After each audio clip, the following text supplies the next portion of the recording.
Rasman bugundan Boysun bahori xalqaro folklor festivaliga start berildi. Mana shunday nufuzli tadbirda Toshkent davlat sharqshunoslik universiteti turizm ishchi guruhi ham ishtirok etmoqda. Festival doirasida sharqshunos talabalarimiz turli sharq tillarida mehmonlar bilan suhbatlashishga, shuningdek, jarayonlarni yoritishga tayyor. Keling, ularning fikrlarini ham o'rganib ko'ramiz. Merhaba, biz Toshkent Doğu Dilleri Üniversitesi öğrencileri şimdi Boysun Bahori Festivali'ndayız.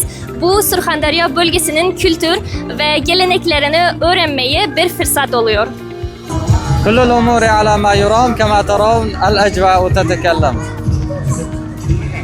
ما دانشیان دانشگاه خاورشناسی هستیم که الان اینجا اومدیم برای جشن گرفتن جشنواره بایسون.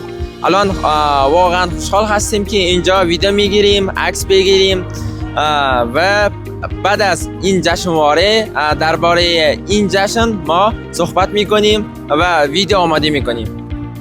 Oke, perasaan saya sangat baik untuk datang ke sini. Saya senang sekali.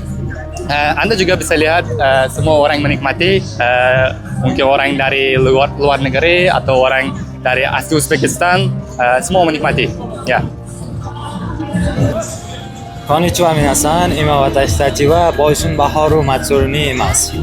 Kono Matsuri ni iro no jihon no hito tachi ga otozorimashita.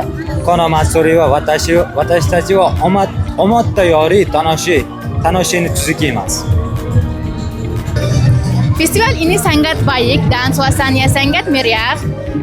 Jika datang Anda tidak menyesal. 大家好，东方学生们，我们现在在Boysun之春节。现在我们逛了很多地区，就是真的说真漂亮，情况也很快乐。 O'zingiz guvohi bo'lganingizdek talabalarimizning kayfiyati a'lo darajada.